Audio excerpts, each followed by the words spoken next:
You could be with me on this very special occasion, which, come to think of it, there's nothing terribly special about it. But nevertheless, we're here to talk about elections.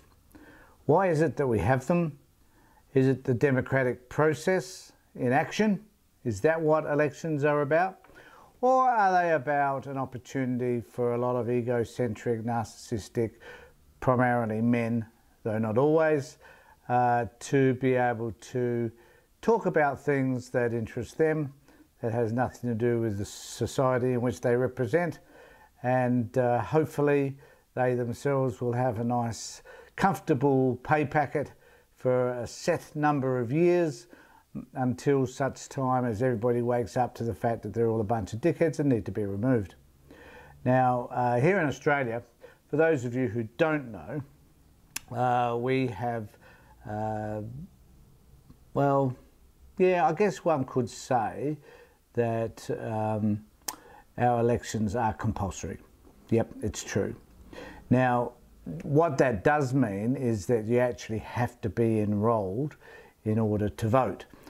If you're not enrolled, who cares? No one notices you. You just disappear into the distance. You're insignificant. You don't get that opportunity to be able to cast that one vote that's going to help a certain person get elected into Parliament to earn their salary. So, what does this mean? Is it a good thing? Is it a bad thing?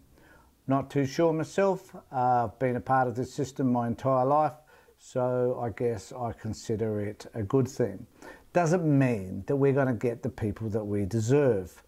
Yeah, probably.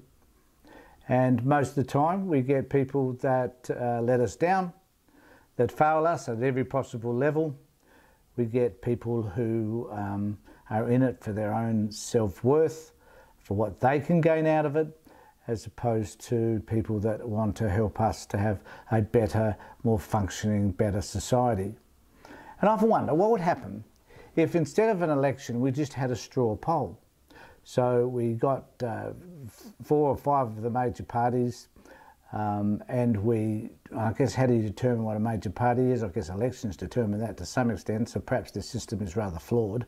But everybody just gets to choose, stand around the circle, they choose straws, the largest straw wins, and we would have then that person form a government.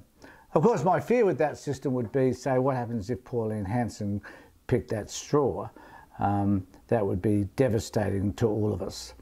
Yet, for some people, they would see that as appropriate, and they would start to celebrate the fact that they have a right-wing crazy person governing and controlling our country. And what would that be like if we weren't able to get rid of that person at the end of the day? Here in our system, fortunately, we can have that choice, because if someone isn't performing and that party thinks that they're not going to win an election, then they'll get rid of the Prime Minister of the day or the leader of that particular party, so that someone can be put in place who kind of is more acceptable to the populace. So I think the system of a straw poll probably would be a good thing for us, really, because then we'd be able to decide on who these people really are. Because let's face it, people like the Greens, One Nation, and a whole lot of the other parties, including Clive Palmer's party, if they were in government, they would create havoc. They would be Trump plus 10, I think, even though I must confess Donald Trump would be a catastrophe no matter where he was. And he's proved that anyway. So are elections of value? Well, in our country, I think that they are, even though all of us, most of us, majority of us, 20% of us, some of us, don't want to necessarily spend 30, 40 minutes on one Saturday of the year every 3 years voting. I've stood on many polling booths, and the disinterest in politics is immense. And the other thing that I think about is who's really keen on politics? Who in the Australian community sits down every day, reads through the Australian, the ABC website, the local newspaper. Who sits down and thinks, you know, like, what are these politicians doing for us? I don't think very many of us do. I think most of the time, most of us sit down and think, okay, let's just get on with my day. I'm going to go to work. I'm going to be able to go and pick up the kids after school. I'm going to get home. I'm hopefully going to be able to pay my mortgage. I hope that my electricity bill isn't too high this particular year and this particular quarter, whenever it might be. I'm going to just mosey along with my life. Or they're thinking, I hope my benefit comes in this week. I was struggling last week to pay everything. I'm getting a wee bit behind, but I'm hoping that it all comes through. And I'm hoping that perhaps the government may find a way to give me a little bit more money. And the other person's thinking, those that are working, I'm hoping that my boss will find a way to increase my salary because it hasn't been increased for 3 or 4 years doing the same job. Everybody around me seems to be getting paid more except for me. And I could be at home looking after the kids on benefits and probably be earning just as much money. So I'm not criticising our social net. I think that our welfare net's a good one. It does protect a lot of people who just can't work for whatever reason, or there aren't jobs available for them. So I'm not being critical of it, but I think who thinks of it from a political perspective as to which party is going to be doing the right thing by us, which one of them is going to implement policies that's going to benefit my hip pocket. I don't think all that many of us really think about that throughout the year. And then we have an election cycle. So we have, in this case, we have a 6-week cycle. Horrific. 6 weeks of listening to politicians tell us how great they are and what they're going to provide for us. It's a painful experience, I can assure you. Not one I would like to go through every year, even though we do tend to have elections regularly here in Australia. But because we have state elections as well.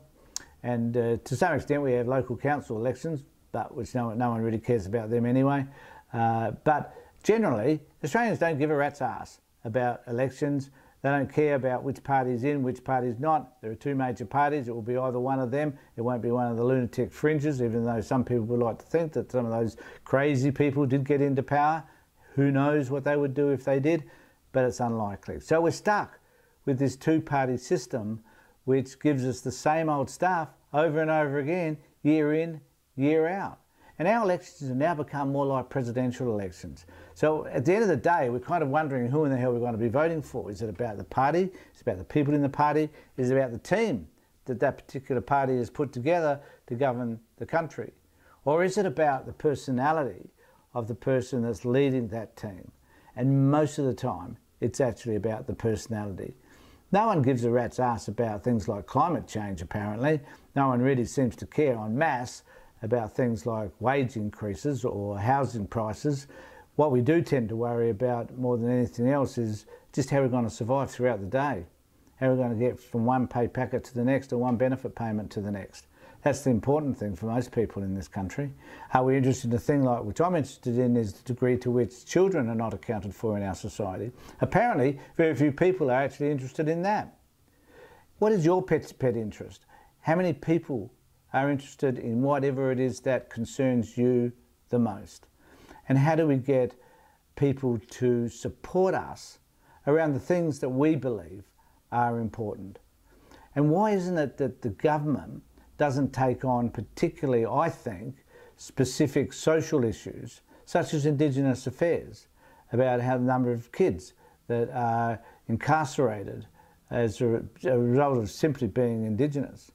What are we doing about the number of Indigenous kids that are in care, of which they're 3 or 4 times the regular normal population? So what are we doing about those particular issues? What are we doing about education? I mean, I could list off a host of things. What are we doing about kids with disabilities, making sure that they can function appropriately in our society and have a fair go? So there's plenty of things that we could be focusing on, but the reality is, unless it's something that concerns you directly, no one cares. We get on and do our daily work. We muddle through whatever it is we have to do.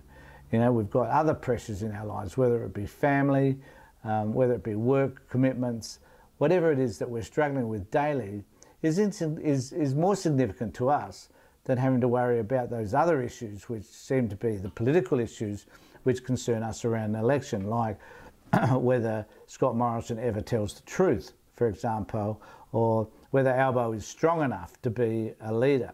These are issues which are presented to us at this particular time, but for the rest of the time no one cares.